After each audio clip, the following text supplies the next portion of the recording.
Assalamualaikum warahmatullahi wabarakatuh. Salam semangat untuk teman-teman kader pembangunan manusia se-Indonesia, terutama kader pembangunan manusia se-Kabupaten Banyuwangi. Ya. Di sini saya ingin mengungkap beberapa hal, di antaranya keterkaitan dengan PSD, link web website jatim.id. Ya. Perlu diketahui PSD Jatim.id adalah instrumen local wisdom untuk KPM. Kenapa ini dibuat? Karena diharapkan ada beberapa hal yang memang untuk saat ini belum terakomodir dengan instrumen yang lain. Di antaranya kebutuhan data untuk pemerintah desa, kebutuhan data untuk PKK, kebutuhan data untuk pendamping mulai dari level desa, kecamatan, dan kabupaten, juga bahkan bisa untuk provinsi. Kemudian kebutuhan data untuk kader posyandu, untuk KPM yang secara detail, untuk pemerintah desa juga itu ya, pasti yang itu. Kemudian yang perlu diketahui adalah terkaitan dengan isu konvergensi. Isu konvergensi seperti yang kita ketahui itu, kalau isu kesehatan, kurang gizi buruk, stunting, bumilkek atau resti, itu isu kesehatan bukan hanya dalam ranah tanggung jawab tenaga kesehatan atau nakes atau dinas kesehatan, akan tetapi isu konvergensi itu adalah tanggung jawab terhadap ke lembaga atau kementerian yang notabene mempunyai tanggung jawab keterkaitan dengan isu-isu stunting. Stunting itu ada yang namanya isu sensitif dan isu spesifik. Ya, itu nanti bisa itu di isu sensitif apa, spesifik apa. Kemudian ya, kita menitik beratkan pada pemerintah desa dulu. Pemerintah desa sebagai pemegang amanah dari dana desa ya, yang harus disampaikan kepada masyarakat dengan berdasar pada prioritas ya. Adanya undang-undang desa, adanya peraturan Kemendes, itu substansinya adalah mengarahkan secara isu nasional. Jadi kalau isu nasional, misalkan di isu nasional ada kurang gizi atau stunting, itu substansinya adalah down up, dari bawah, bukan top down ya, bukan ngarang. Artinya dari bawah, isu-isu atau informasi-informasi dari bawah yang diakumulasi oleh pemerintah pusat sehingga menjadi suatu permasalahan yang seharusnya segera diselesaikan. Akhirnya ada isu stunting, kurang gizi atau gizi buruk. Seberapa jauh? Enggak. Monggo. Kalau ada isu-isu terkait dengan kesehatan yang datang dari pusat, itu seharusnya dikomparasi dengan kondisi atau keberadaan isu-isu terkait dengan kesehatan yang ada di desa. Seberapa jauh? Apakah desa itu ada yang notabene isu terkait stunting, isu terkait kurang gizi, isu terkait dengan gizi buruk? Jika memang itu dalam tanda kutip ada tetapi angkanya tidak signifikan, yang perlu digarisbawahi, yang perlu ditekankan, yang perlu dievaluasi adalah terkait dengan akses atau kualitas layanan untuk pencegahan kurang gizi atau gizi buruk. Bisa jadi kualitas layanan terkait dengan posyandu. Sudahkah posyandu itu memenuhi syarat baik terkait dengan sarana prasarananya atau terkait dengan humannya, mungkin kader posyandunya sudahkah terlatih dengan baik atau belum? Apakah perlu peningkatan kapasitas terkait dengan kader posyandu atau sudahkah terakomodir atau belum? Keterkaitan PMT, apakah PMT sudah layak atau memenuhi standar minimal Jangan sampai PMT nanti, pemberian makan tambahan itu nanti dianggarkan oleh pemerintah desa setelah dibagi rata, istilahnya dalam 1 tahun anggaran sekian, setelah dibagi jumlah posyandu atau dibagi jumlah sasaran, per data sasaran hanya mendapatkan minim. Itu yang perlu digarisbawahi. Kemudian di aplikasi ini, aplikasi psdjatim.id, ini sudah dikasih fitur. Artinya fitur apa? Pemerintah desa itu mengetahui kondisi real di lapangan yang up to date terkait isu dengan kesehatan masyarakatnya. Karena apa? Karena nanti di aplikasi ini ada fitur yang notabene up to date yang diisi oleh posyandu. Yang diisi oleh posyandu bisa diwakili oleh ketua posyandu atau siapapun yang notabene diberi kuasa atau diberi kewenangan untuk update progres tiap bulan. Artinya, setelah mengadakan kegiatan posyandu, maka secara rekapitulasi data yang ada itu tadi nanti diupdate di psdjatim.id yang diupdate oleh kader posyandu atau yang mewakili dari posyandu tersebut. Kemudian monitoring dari hasil intervensi terhadap isu kesehatan melalui dana desa. Artinya, misalkan karena update data itu progres per bulan, berarti akan ada komparasi tiap bulan terhadap progres atau perkembangan dari data sasaran. Misalkan di bulan Januari ada kurang gizi sebanyak 10 orang, 10 data sasaran dari balita. Bulan Januari, bulan Februari, bulan Maret, bulan April, bagaimana perkembangannya? Seharusnya perkembangan tadi adalah menurun jumlahnya. Kalau menurun berarti intervensi pemerintah terhadap isu kesehatan bisa dikatakan berhasil. Mereduksi, mengurangi, mereduksi. Karena ada yang namanya kurang gizi atau gizi buruk itu bukan karena dari dalam tanda kutip tidak kuat memberikan asupan gizi yang terbaik dari suatu keluarga. Akan tetapi karena pola asuhan, ada pola asuhan yang salah. Ini tentu pengenangannya berbeda dengan yang notabene karena kurang asupan gizi. Ya. Kemudian pemerintah desa dapat evaluasi terhadap kegiatan dari posyandu di wilayah administratif desa. Sehingga permasalahan kendala bisa terbaca dan strategi selanjutnya lebih tepat sasaran dalam optimalisasi kegiatan. Maksudnya apa? Dari update data progres tiap-tiap masing-masing posyandu akan diketahui posyandu mana yang notabene dalam tanda kutip bergerak lebih baik, bergerak baik, bergerak kurang baik, atau bisa dikatakan bergerak optimal ya. Kalau lebih baik, kurang baik, nggak baik. Bergerak optimal, kurang optimal, ya, kurang atau tidak optimal sama sekali.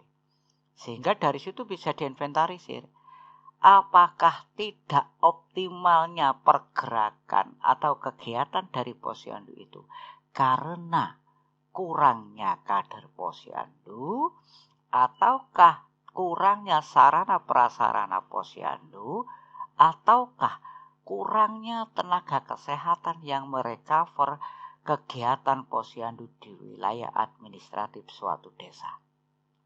Dari sini nanti bisa akan lebih tepat optimalisasi dari strategi kegiatan. Taruhlah memang adanya kurang karena dalam tanda kutip notabene kurangnya nakes atau tenaga kesehatan yang merecover kegiatan posyandu di suatu desa, maka desa dapat memberikan informasi atau feedback kepada pemerintah kecamatan untuk bisa komunikasi dengan puskesmas agar ada penambahan tenaga kesehatan agar kegiatan posyandu lebih optimal. Ya. Kemudian, ya, kalau kita lihat dari instrumen psdjatim.id ada hak akses user posyandu. Ya, ini yang seperti saya bilang tadi, Ini kader posyandu. Masing-masing posyandu. Kalau ada 10 posyandu, berarti ada 10 user di desa. Nanti diwakili inputannya oleh kader posyandu. Bisa ditunjuk di masing-masing di antara 5 tersebut yang notabene bisa atau nanti diadakan pelatihan. Kemudian hak akses user KPM. KPM sebagai penggerak dan monitoring isu stunting. Ini KPM. Kemudian hak akses user PKK. PKK juga sangat berperan karena di PKK Depok Jam 4 itu ada monitoring sistem informasi posyandu. Harapannya mungkin ada isu-isu yang notabene bisa dioptimalkan lewat kegiatan KPM, misalkan lewat kegiatan PKK, misalnya ada yang namanya kurang gizi atau gizi buruk, yang notabene kekurangan zat besi, mungkin PKK bisa mengakomodir kegiatan tersebut. Seperti misalnya penanaman keterkaitan dengan bayam atau kakung yang notabene penuh gizi terkait dengan zat besi. Seperti itu. Kemudian hak akses user pemerintah desa sebagai bagian dari monitoring perkembangan isu-isu kesehatan seperti kurang gizi, gizi buruk, bumi resti, bumi lekek atau stunting. Seberapa progres perubahan setelah pemerintah desa melakukan intervensi melalui kegiatan-kegiatan yang didanai dengan dana desa. Seperti misalkan pembelian PMT, ada PMT pemulihan dan ada juga PMT rutin. PMT pemulihan ini notabene mungkin dalam tanda kutip karena ada yang namanya gizi buruk. Kalau kurang gizi mungkin penambahan gizinya bisa intens, teratur, tetapi kalau sudah gizi buruk ini perlu penanganan lebih baik atau lebih lanjut, ya kan. PST Jatim ya ada komparasi data ini yang sering terjadi di lapangan. Kenapa kok data dari KPM atau kader posyandu kok ada perbedaan dengan tenaga kesehatan atau nakes? Apakah itu boleh? Boleh. Karena perbedaan itu nanti akan mengarah pada komparasi atau istilahnya komparasi data, bukan penyesuaian. Kalau penyesuaian nanti disesuaikan, komparasi data. Maksud dari komparasi data ini adalah tidak menutup kemungkinan notabene yang ada di tenaga kesehatan atau bidan desa atau mungkin dinas kesehatan atau apapun itu ada misalkan ada 10 yang kurang gizi, ternyata di data hasil inventarisir dari KPM atau kader posyandu ada 9. Bisa jadi yang kurang 1 itu data terupdate yang sudah diupdate oleh tenaga kesehatan atau nakes, dan yang ada di posyandu belum terupdate. Atau sebaliknya, bisa jadi ada data baru yang sudah terupdate di posyandu tetapi belum terupdate di nakes atau tenaga kesehatan, atau bisa juga di bidan desa. Atau bahkan bisa juga separuh dari 10 itu adalah data yang berbeda. Sehingga di sini perlu komparasi, artinya apa? Perlu cross check and balance untuk ke bawah, bagaimana kondisinya, apa memang benar dari 5 ini berbeda atau bagaimana. Diharapkan dari cross check atau komparasi data ini akan menunjukkan kualitas data yang lebih baik. Kalau data satu macam, satu seragam, ini malah rentan dengan kualitas data. Artinya data ini sesuai persis dengan data nakes. Padahal data dari KPM itu ada perbedaan itu. Ya sudah, biarkan perbedaan dulu.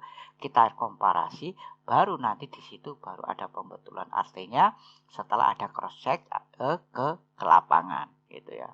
Jangan sampai nanti ya data itu merupakan data yang ambigu, gitu ya. Artinya tetap saja ini tidak ada komparasi, gitu ya. Dan yang perlu diketahui lagi, data yang terinventarisir dari KPM atau kader posyandu itu adalah data milik desa yang sifatnya privat. Siapapun yang mengupdate data tersebut harus ada spesimen atau persetujuan dari pemerintah desa sebagai proteksi dari akses ilegal dan kesalahpahaman informasi atau disinformasi. Karena isu-isu terkait dengan stunting, kurang gizi dan gizi buruk itu isu sensitif. Bukan berarti kalau sudah diproteksi oleh pemerintah desa semua yang baik-baik, tidak. Justru yang tidak baik itu harus terbaca. Karena apa? Disitulah nanti strategi entry point pemerintah desa untuk perbaikan.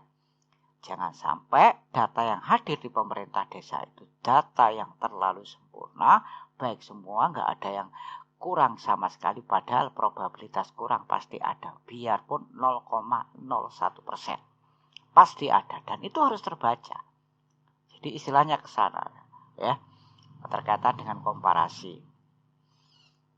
Kegiatan-kegiatan KPM kalau kita lihat ya, ini secara sekilas appreciate benar terhadap teman-teman KPM yang begitu giat dalam tanda kutip bergerak untuk generasi yang sehat dan cerdas. Ya. Kemudian akan kita lihat apa dan bagaimana mungkin sekilas terkait dengan aplikasi. Seperti yang saya bilang tadi, keterkaitan dengan aplikasi ini, aplikasi memuat beberapa hal. Kalau ini kita coba kita tampilkan dari akses provinsi, ya, biar lebih enak dari akses provinsi. Ini di dashboard ini terekam sudah 1024 kader posyandu yang sudah terregister. Ini bisa jadi nanti bisa dievaluasi lagi terkait dengan validitas data ini 1023 ini berapa persen yang notabene menjadi distorsi informasi. Kemudian ada laporan konvergensi. Laporan konvergensi ini ya secara menyeluruhan ada 590 entry data. Ini 1 dari 10 yang ditampilkan. Laporan konvergensi itu per triwulan ya. Per triwulan itu maksudnya di bulan Maret, April, Mei, Juni, Juli, Agustus, September, Oktober, November, Desember. Di sinilah ya, di September ini sudah ada. Nah, nanti dikomparasi di masing-masing triwulan ya. Di September misalkan di Songgon ya, Kecamatan Songgon, Kecamatan Sumberkonjono di bulan September itu berapa keterkaitan dengan kurang gizi atau gizi buruk. Kemudian di Kecamatan Songgon berapa jumlah rumah tangga sasaran, kemudian jumlah bumil, juga jumlah baduta di bulan September. Kemudian ke belakang di bulan Juli ya, bulan Juni, Maret, April, Mei, Juni ya, di bulan Juni. Bagaimana? Nanti komparasi per triwulan itulah yang akan bisa memberikan representasi terhadap progres terkait dengan stunting, ya kan? Ini stunting, baduta kurang gizi ya. Di sini baduta stunting 0, baduta stunting terindikasi stunting kurang gizi 0. Ini juga harus divalidasi lagi. Apa benar tidak ada yang stunting gitu ya. Jadi data 0 maupun data ada itu tetap divalidasi. Itulah instruksi kami kepada KPM, Kader Pembangunan Manusia. Kemudian ada data KPM. Data KPM ini menggambarkan semua KPM yang ada di Banyuwangi ya. Masing-masing ada ya kan, ada kecamatan, niknya berapa, tanggal lahir, saya kira ada informatif aja. Kemudian data bulanan. Nah, ini juga yang penting. Data bulanan ini ya. Data bulanan ini seperti yang saya bilang tadi bisa input oleh masing-masing posyandu. Makanya di sini ada misalkan salah satu contoh Desa Giri ada 1, 2, 3 dan posyandunya masing-masing namanya Jambean, Langgeng Kerajaan dan Langgeng Putuk. Ini kan. Dusunnya juga Jambean, Langgeng Kerajaan, Langgeng Putuk, ya kan. Ini. Nah, ini untuk membuat sebagai bahan daripada laporan konvergensi di bulan konvergensi. Jika data bulanan di bulan konvergensi, misalkan posyandunya ada 3, Kemudian pas di bulan konvergensi masih 2, maka dikatakan ini data konvergensi belum memenuhi. Jangan sampai sebenarnya data konvergensi itu kan dibaca sedesa. Ada yang belum terpenuhi atau belum terekap atau belum terlaporkan di dalam database, itu sebenarnya yang menyumbang angka terbesar. Nanti kalau data bulanan di bulan konvergensi, kalau belum sama dengan jumlah posyandu dijadikan sebagai laporan konvergensi, itu akan memberikan gambaran desa. Padahal ada posyandu yang belum. Begitu skema dari kami. Jadi ini penting, perlu konfirmasi, ya kan? Data bulanan. Kemudian ada yang namanya sarpras posyandu. Ini sarana dan prasarana posyandu. Ini juga penting. Karena apa? Ini untuk inventarisir dalam tanda kutip, sudahkah atau belum posyandu itu memenuhi. Artinya memenuhi apa? Notabene terpenuhinya sarana prasarana untuk kegiatan. Misalkan di sini ada ya, meja dan kursi baik dari dana desa. Ini kan ya, pemerintah pusat ya. Notabene diadakan di tahun 2017, berarti terjaga dengan baik. Ya kan? Ada tikar stunting dari ADD Kabupaten 300, ya kan? Baik, tahun berapa? 2021. Di sini nanti juga bisa terbaca dengan baik, ya kan? Kemudian prasarana pendidikan. Nah, prasarana pendidikan ini kita masukkan kepada kegiatan yang notabene bisa diisi oleh pemerintah desa. Dan itu pun jika pemerintah desa berkenan. Harapannya memudahkan pemerintah desa dalam menginventarisir mana prasarana pendidikan dan pendidikan non prasarananya apa. Ya kan? Misalkan seperti ini. Ya kan, ada temu guru, jenis prasarana sekolah, ya pembuatan baru, mungkin sekolah PAUD ini maksudnya ya. Kemudian ada peningkatan taman bermain, ya kan, sekolah tetapi peningkatan taman bermain, ya. Pembuatan baru ini dalam sifat pekerjaannya peningkatan, ya. Pengembangan berarti ada peningkatan taman bermain, dana sekitar sekian, swadaya masyarakat sekian. Nah ini ada nanti. Kemudian pendidikan non-sarpras. Non-sarpras ini kan seperti diketahui, ini ada Kabupaten Sidoarjo, ini kemarin istilahnya mencoba ya. Mencoba untuk testing, misalkan ada penyuluhan dan pelatihan pendidikan. Nama kegiatan penyuluhan dan pelatihan lainnya. Lokasi Jalan Semangka, sumber dana RPADes, besaran anggaran sekian. Ini kan salah satu contoh saja yang kemarin ya.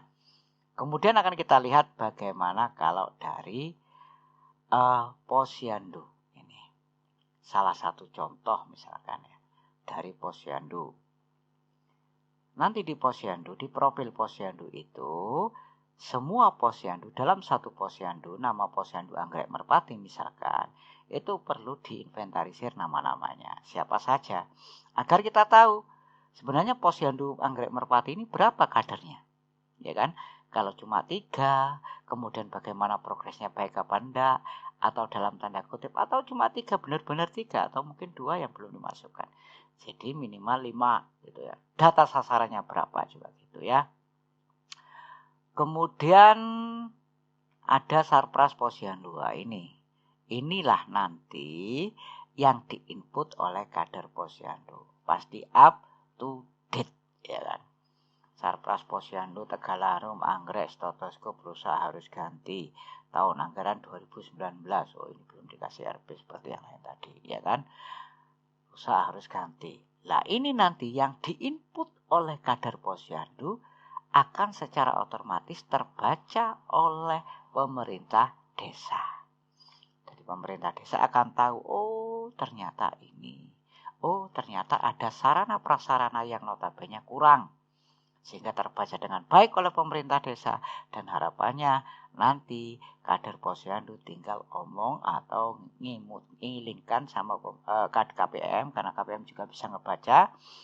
Ingatkan sama KPM, monggo KPM dilihat itu agar di dalam pelaksanaan musyawarah desa keterkaitan dengan usulan, misalkan ini menjadi usulan yang prioritas karena terkait dengan human atau manusianya, bukan terkait dengan pembangunan. Ya, harapannya jadi prioritas karena itu penting, gitu ya, kesehatan, ya kan? Kemudian ada kegiatan bulanan posyandu. Nah ini, kegiatan bulanan posyandu ini dalam tanda kutip, posyandu mengadakan kegiatan bulanan setelah selesai mengadakan kegiatan bulanan, nanti dimasukkan di sini, ya, dimasukkan di sini posyandu kegiatannya ini secara akumulatif, ya, bukan binding by address, karena kalau binding by address nanti rewardnya kita lihat juga, ya kan? Ya, kalau binding by address juga dilihat dulu. Sudah kita siapkan sebenarnya binding by address, tetapi kita lihat dulu karena ini keterkaitannya dengan reward atau insentifnya. Jadi kita pikirkan yang terbaik dulu. Yang penting itu dulu. Kalau binding by address itu catatannya ada di masing-masing posyandu. Ini rekapitulasinya. Ya. Di jumlah sasaran misalkan di bulan Oktober ini Agustus, ini Oktober misalkan. Di bulan Agustus di Susun Tegaliasan ada 25. Ada bumil sekian. Nah, ini harusnya ada perbedaan. Ini bumil periksa 4 kali ada 2, ada ini. Oke. Kita lihat mungkin ada tambahan dalam 1-2 bulan. Oke, tidak masalah. Ini sebagai informasi dasar. Ini kegiatan bulanan.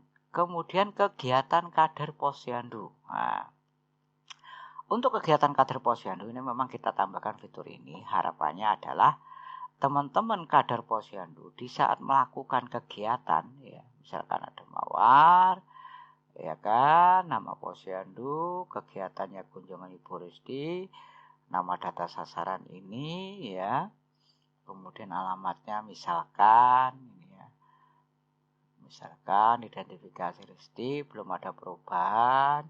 PMT pemulihan, saran dari Nakes, kemudian saran dari Kapos, kemudian kader posyandu, ya, misalkan datangnya pada bulan ini Nakesnya, kemudian berkunjungnya pada bulan ini. Udah, kita lihat di sini. Misalkan posyandu mawar, ini sebenarnya panggrek merah merpati. Tadi saya mencoba ini, ya, istilahnya testing ya. Kemudian nama kader posyandu Salama, kunjungan kegiatannya. Ini kader posyandu yang namanya Salama, dia melakukan kunjungan Ibu Amir Resti. Nama data sasaran ini yang dikunjungi, alamatnya ini, kemudian identifikasi data sasaran adalah Resti dan belum ada perubahan. Bantuan dari Nakes PMT pemulihan roti misalkan. Saran dari Nakes datang ke pos disarankan rutin dan memasak bayam misalkan, ya. Ini kan misalkan. Kemudian saran dari kader posyandu lihat akses layanan posyandu, sering berkunjung ke posyandu. Kemudian siapa saja? Kader posyandu dengan siapa saja? Oh, kader posyandu dengan PKK dan tenaga kesehatan. Tanggal berkunjung Nakes misalkan ini untuk dia tanpa dengan Nakes, tanggal berkunjung Nakes tanggal 1 Oktober, tanggal berkunjung Kapos tanggal 4 Oktober. Di sini ini harapannya menjadi catatan harian teman-teman di saat kunjungan ke data sasaran atau biasa teman-teman kader posyandu itu menyebut jemput bola, ya. Ini dari sisi kader posyandu. Kemudian bagaimana dari sisi ini saya hapus dulu, ya, jangan sampai nanti karena bukan datanya. Dari sisi KPM, dari sisi KPM di pengatigan kita lihat dulu. Ya. Nah, ya kan? KPM pengatigan. Ini semua dusun Cangkring, Kurit, Perum Kurit, ya. Inilah data bulanan ini bisa diinput oleh, kalau ini yang input KPM ini bisa diinput oleh kader posyandu. Ya, bisa diinput oleh kader posyandu, juga bisa diinput oleh KPM. Jika kader posyandu yang input juga boleh, ya kan? Memang harapan kita adalah kader posyandu. Karena apa? Itu nanti bisa termonitoring giat kerja apa? Giat kegiatannya itu bisa dimonitoring oleh pemerintah desa. Input bulanan Posyandu, Sarpras Posyandu juga dilihat di sini. Ya, Rogo Jambi, username Iman Bonjol ini jelas kalau dari username Iman Bonjol ini berarti kader Posyandu yang input. Ya. Input data konvergensi itu data tiap ya betul Rogo Jambi Desember 2020. Ini dari KPM ya. KPM, kemudian kegiatan kunjungan ini hampir sama dengan yang punya kader Posyandu.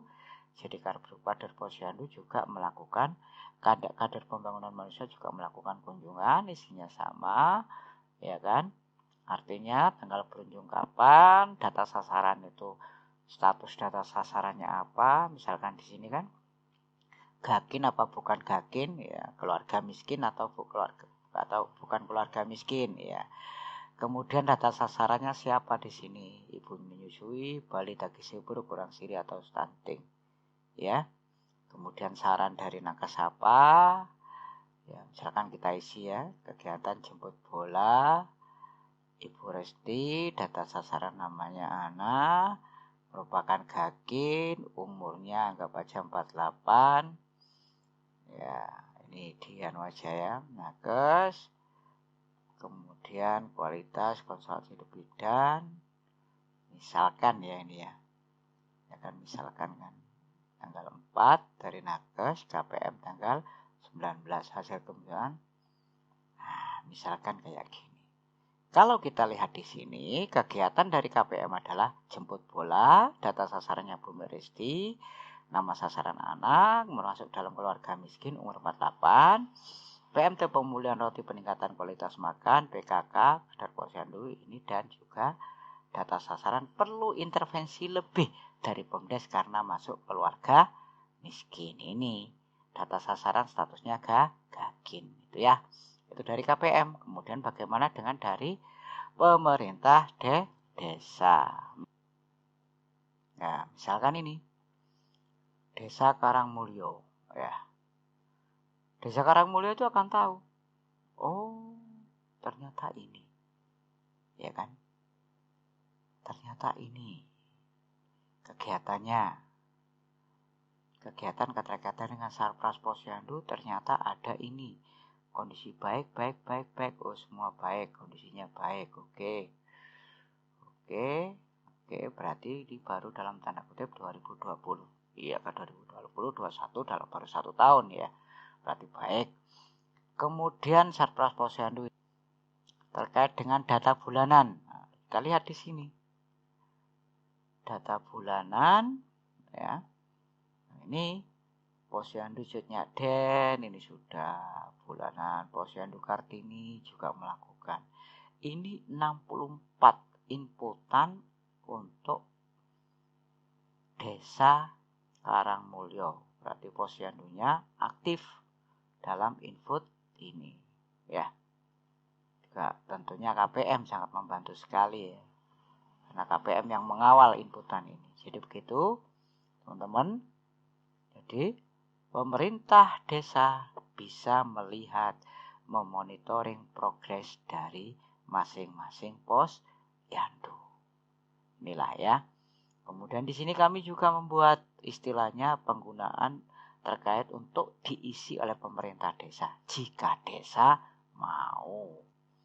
Prasarana pendidikan, prasarana non prasarana, prasarana kesehatan, kesehatan non prasarana. Ini monggo dibuat. Diisi oleh pemerintah desa. Ya. Nanti bisa terlihat nanti itu. Ya. Jadi harapannya seperti itulah ya.